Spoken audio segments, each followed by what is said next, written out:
오늘 새벽에 미국장이 1% 넘게 끝났습니다. 유럽장이 약했는데 미국장은 세게 끝났거든요. 일단 뭐 추세를 보면 여기 이제 이게 최근 한 달 거의 차트입니다. 이게 다우존스 차트고요. 이게 S&P 500, 이게 나스닥 차트인데 S&P 500 차트를 보면 다 똑같습니다. 모양은 찍고 9월 초반에 9월 4일날 급격하게 조정을 받은 이후에 소프트뱅크 일 때문에 다시 반등했다가 다시 밑으로 내려왔는데 오늘 이제 새벽에 반등해서 이제 여기를 뚫고 올라갈지 말지를 고민하고 있는 상태예요. 그런데 이제 이게 주식시장이 이렇게 움직였고요. 채권 시장 같은 경우는 이제 검은색을 보면 트리플 C 가장 낮은 투기등록성 채권인데 이게 살짝 머리를 들었다가 다시 밑으로 내려왔어요. 그러니까 이렇게 급격한 움직임을 현재 안 보이고 있어요. 그러니까 투심 전체가 한쪽 방향으로 다 꺾인 건 아니고 일시적인 상황인지 추세적인 건지는 좀 더 지켜봐야 된다는 얘기고, 이거는 투기 포지션에 대한 부분인데요. 잘 보시면 풋 포지션이 늘어나다가 9월 초반에 콜 포지션으로 바뀌었어요. 그러니까 이게 이제 급격하게 시장이 조정을 받으면서 이 콜 포지션이 늘어난 거죠. 근데 이 증가 추세는 급격하지 않은 걸로 봐서는 상황을 좀 지켜봐야 될 것 같아요. 그래서 지금까지는 이게 추세적인지 아닌지는 잘 모르겠지만 심리적으로 굉장히 강했던 부분이 살짝 누그러진 거는 맞는 것 같습니다. 그리고 여기 보시면 이건 이제 NAIM 데이터인데 미국의 그 액티브 펀드 매니저 포지션은 여기 보시면 이제 8월을 정점으로 9월 초반에 살짝 줄었다가 이제 이게 그 9월 9일, 그러니까 4일이 포함된 지난주죠. 급격히 포지션이 줄었어요. 9월 9일자 포지션을 놓고 보면. 근데도 이제 시장 밀리는 것 자체가 상대적으로 그렇게 급격하지 않은 거 보면 개인들이 시장을 잘 떠받치고 있다 이렇게 생각할 수밖에 없을 것 같아요. 이거는 그 calculated risk 블로그.com 데이터인데 6개 그 중요 빈도, 그러니까 사람들의 활동 빈도를 보는 거잖아요. 근데 보시면 약간씩 이거 여행객 숫자인데 여행객 숫자가 키워서 볼까요? 전년 동기 대비로 보면 한 30%에서 40% 사이 정도밖에 안 되고요. 최근 이 증가 추세가 다시 확 늘어나는 것 같으니 추세는 좀 상황을 지켜봐야 될 것 같아요. 그렇다 하더라도 지금 여행객 수가 너무 적은 거죠. 여행자들이 움직임이 너무 적은 거고, 이거는 그 디너, 레스토랑 예약률인데 여기 보시면 올라오다가 급등하다가 다시 줄었어요. 이거는 그 극장 이제 재오픈이 돼서 점점 판매율이 조금씩 올라가고 있습니다. 이거는 호텔 예약률인데 보시면 증가 추세가 이제 멈췄죠. 여름 휴가철 되면서 영향을 받고 있는 것 같아요. 이거는 개솔린 사용량이 줄고 있고, 이거 역시 이제 일정 수준 늘었다가 여름 휴가철이 지나면서 활동량이 영향이 떨어지고 있는 것 같아요. 이거는 이제 대중교통, 이 검은색인데 늘어나는 추세가 둔화됐죠. 뉴욕 같은 경우에는 다시 추세가 올라가는 것 같지만 전체적으로 놓고 보면 공공 쪽의 그 활동성은 떨어지는 것 같아요. 그러니까 대중교통을 이용하는 건 떨어지는 것 같아요. 지난번에 그 자동차 판매에서 중고차 많이 팔린다고 얘기를 드렸었죠. 그래서 뭐 세컨이나 서드 차를 사는 사람도 있고 새 차를 사더라도 이제 중고인데 뭐 우버나 뭐 지하철이나 뭐 이런 것들 대중교통을 이용하지 않기 위해서 자동차를 구매하는 사람들도 늘었다는 얘기들을 한번 기사로 보여드린 적이 있잖아요. 그래서 이 대중교통의 이용에 대한 부분은 일시적으로 이제 과거를 회복하는 데 시간이 좀 더 걸릴 것 같습니다. 그래서 전체적으로 놓고 보면 여름 휴가철이 지나면서 활동력이 좀 떨어지는 것 같아요. 그리고 대중교통으로 안 몰려가고 있다라고 하는 건 이 두 가지 정도로 정리가 될 것 같아요. 그러니까 아직까지 코로나 팬데믹 이전의 상황으로 사람들의 인식이나 행동이나 사고가 돌아가지는 않았다는 뜻인 거죠. 그리고 이것도 calculated 블로그 리스크 블로그.com 데이터인데 이거는 이것 때문에 보여드리는 거거든요. 이제 확진율이 떨어지다가 다시 멈춰선 상태인데 이걸 그 존스 홉킨스 데이터로 놓고 보면 이 파란색 선이거든요. 이 파란색 선이 7일 이동평균선인데요. 7일 이동평균선이 떨어지다가 머리를 살짝 들었습니다. 그리고 2만대까지 내려갔다가 9월 달에 초반에 다시 4만대에서 3만대로 움직이고 있는데, 이거는 이제 앞에 보면 검사자 수가 늘었기 때문에 늘어난 거기 때문에 이게 이제 추세적인 거다라고 보기보다는 이 확진율 자체가 늘어나는지 이 부분을 좀 유심히 지켜봐야 될 것 같아요. 미국 시장은 일정 수준은, 미국은 코로나 사태는 지금은 이제 단기적으로 1차적으로 지난번에 확 늘어났던 게 줄어들고 있는 것 같은데, 문제는 이제 유럽 쪽이 늘어나고 있는데, 독일은 일정 수준에서 지금 잡고 있는 것 같고요. 저희도 이제 확 늘어났다가 일정 수준에서 잡고 있죠, 아직은. 그리고 영국 같은 경우는 이 월드오미터 데이터입니다. 이것들은 영국 같은 경우는 이제 급등세를 아직 못 잡고 있는 것 같고요. 프랑스는 이제 폭발적으로 증가하고 있습니다. 프랑스 자체는. 그 다음에 스페인 같은 경우에는 늘었다가 잡은 것 같았는데 다시 확 증가 추세를 보이고 있는데, 뉴스 보도에 우파들이, 꼭 우파라고 생각하긴 않겠죠. 우파 전체들이 다 그런 건 아니겠죠. 일단 이제 급진적인 우파, 극단적인 우파들이 어떤 정치적인 행위를 통해서 세력을 확장하려고 하는 움직임들이 전 세계적으로 있는 것 같아요. 이제 그런 사람들이 반대 시위, 마스크 착용 반대 시위라든가 영업 중단 반대 시위, 이런 것들이 전 세계적으로 이제 유럽 시장 쪽에서 늘어나면서 그런 것들이 이제 영향을 미치고 있는 게 아닌가라고 보입니다. 일단 제 생각입니다. 이 부분은. 경제 지표들이 조금씩 나오고 있는데요. 이거는 뉴욕 연준에서 발표한 건데, 여기 보시면 가장 먼저 나와가지고 제가 이 8월달 거, 그러니까 9월 14일날 나왔는데, 8월달에 대한 소비자 기대 지수거든요. 근데 잘 보시면 뭐라고 되어 있냐면, 주택 가격은 오를 거라고 기대하는 게 거의 이제 직전 수준, 1년 전 수준까지 올라가 있는 상태고요. 그 다음에 향후 연체에 대한 부분은 낮아요, 지금. 그런데 향후 1년 동안의 지출이라든가 혹은 소득, 가계의 소득, 그 다음에 이제 노동시장에 대한 어떤 기대감은 아직 약해요. 코로나 바이러스 발생하기 전보단. 그리고 인플레이션에 대한 기대감은 조금씩 올라가고 있긴 한데, 아직 이제 불확실성이라든가 그런 부분에 대한 그러니까 의견의 일치가 없는 상황이 아직은 높은 상황입니다. 그래서 이제 인플레이션율은 이제 올라갈 거라고 기대치들이 나오고 있고, 이거 언쟁이 있다는 거죠. 추세적으로 갈지는. 그 다음에 이제 노동시장은 그렇게 기대치가 낮고, 그 다음에 이제 가계소득에 대한 어떤 금융 쪽이 이제 과거 추세보다 상당히 낮은 수준에 내려와 있다라는 거예요. 그리고 이거는 BLS 데이터인데요. 이거는 이제 소득에 대한 부분이 가장 먼저 나와서, 이게 8월에 대한 소득 부분이거든요. 근데 여기 보시면 그러니까 리얼입니다. 그러니까 물가 상승률을 반영한 거죠. 리얼 데이터가 주간 데이터를 이거 볼까요? 이걸 보면 밑에 데이터 이걸 보죠. 이걸 보면 여기 보면 이제 시간당 소득, 실질 소득, 이거는 이제 주간 실질 소득인데, 잘 보시면 여기 6월, 7월, 8월이죠. 근데 6월 달에서 7월 달에 넘어가면서 시간당 소득은 감소했는데, 여기 보시면 주간 소득은 늘어났거든요. 이거는 결과적으로 일하는 시간이 조금씩 늘었다라고 볼 수 있겠죠. 시간당 임금은 줄었는데 주간 임금은 늘었으니까. 그리고 여기 시간당 임금이 안 늘었어요. 8월 달에 7월 달에 비해서. 그런데 주간 임금은 늘었잖아요.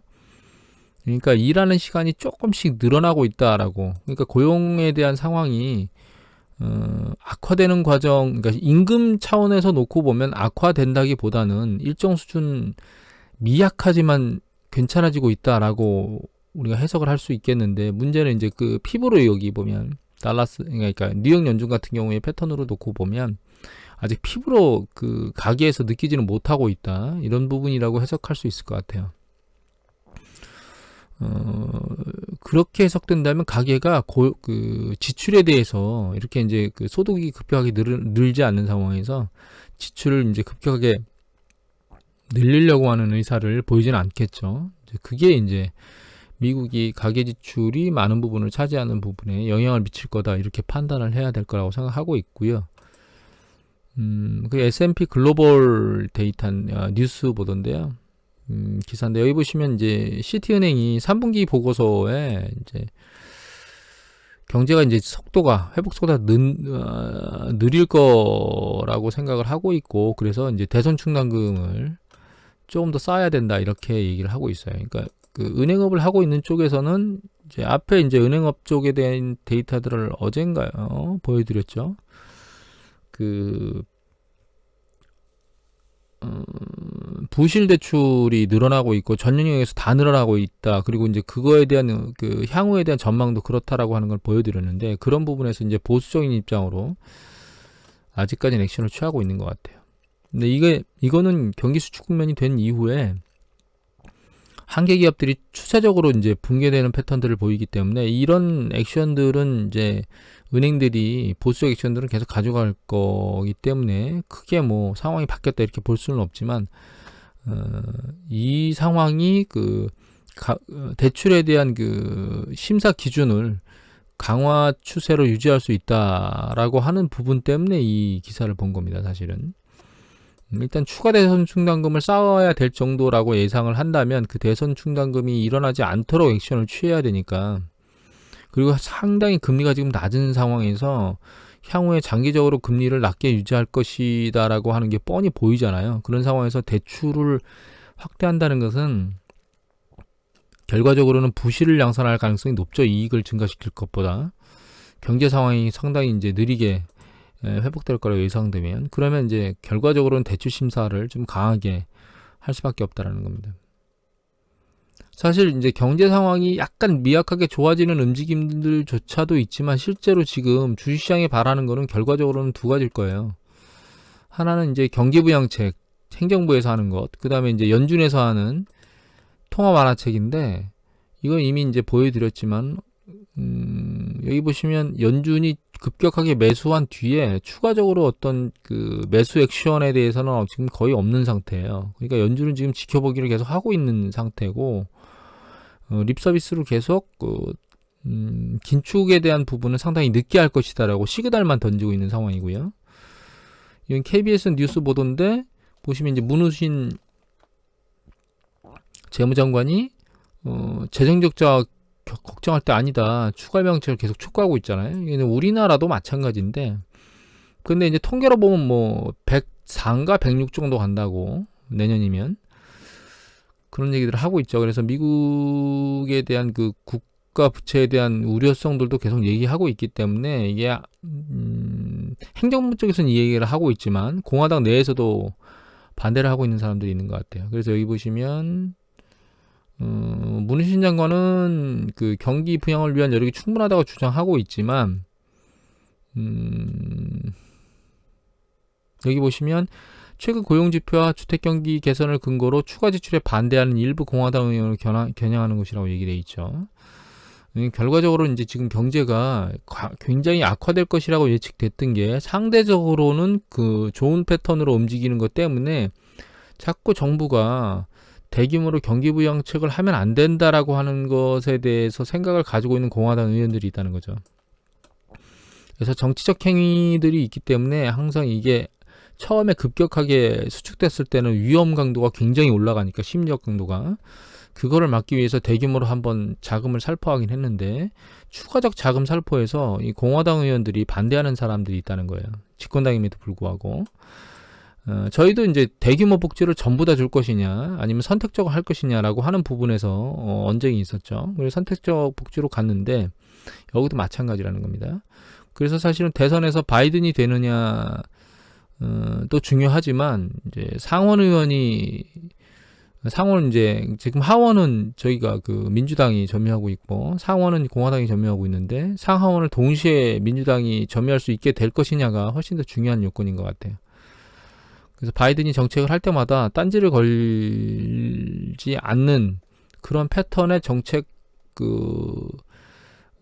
행위를 할 수 있는 그런 상황이 되느냐가 훨씬 더 중요한 게 아닌가 이런 생각을 합니다. 지금 공화당 트럼프가 상원과 하원을 동시에 휩쓸고 대통령이 되는 건 불가능하죠.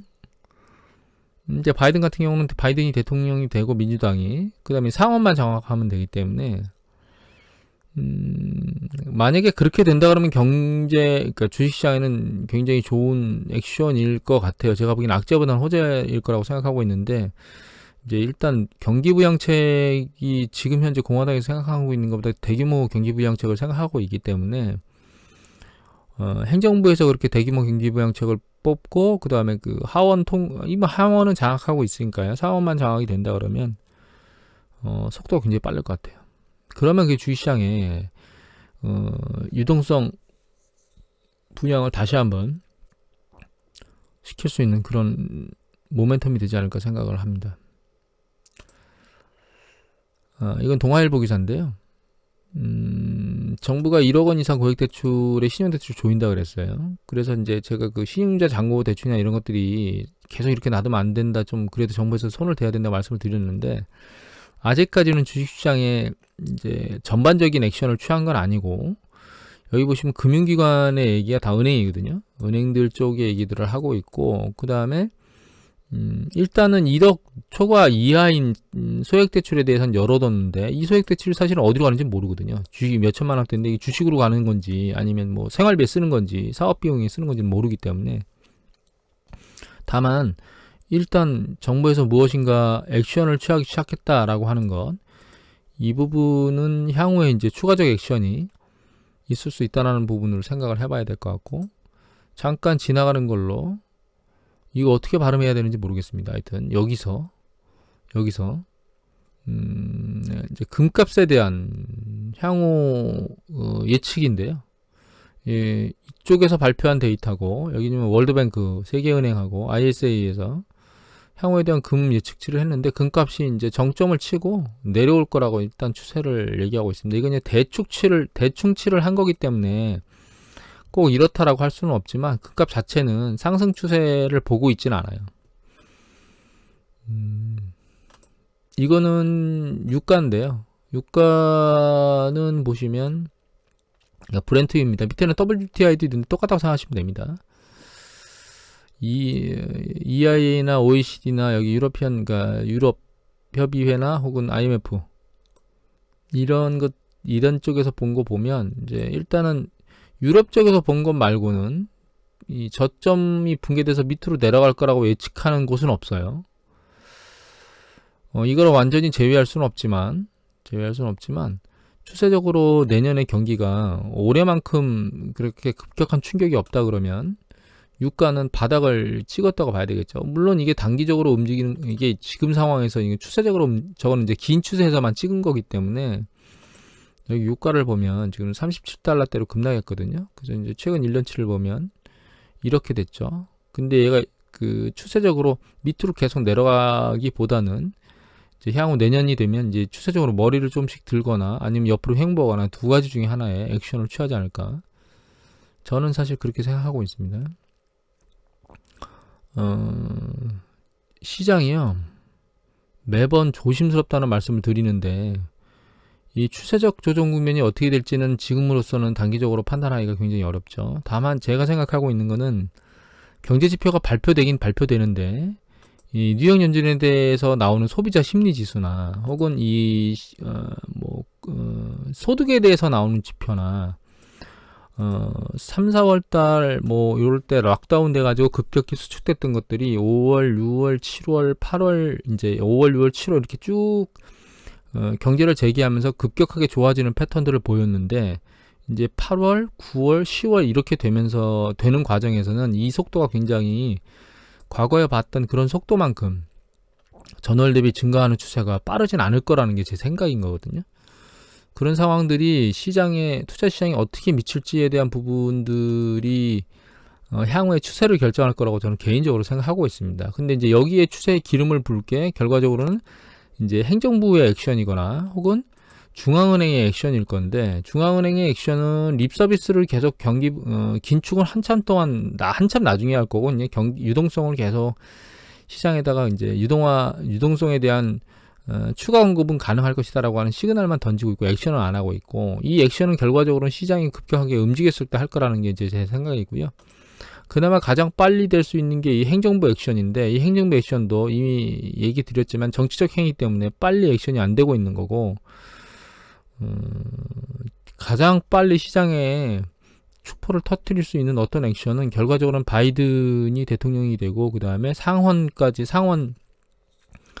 민주당에서 표수를 넘기는 장악하는 이런 부분이 되면 속도가 빨라지지 않을까. 11월 달 대선 전후로 해서 대선 지나서 이제 올 하반기쯤 되면 그게 다 표면을 드러날 건데 그 시기에 한번 크게 액션을 취할 수도 있다 이런 생각을 하고 있습니다. 물론 경제지표하고 맞물려서 뭔가 작용을 할 건데 지금은 투심이 너무 강해서 경제지표에 대한 부분보다 유동성에 대한 부분이 만약에 그렇게 전환이 바뀌어버리면 민주당이 마음대로 할 수 있을 상황으로 바뀌면 시장이 팡 튈 것 같아요.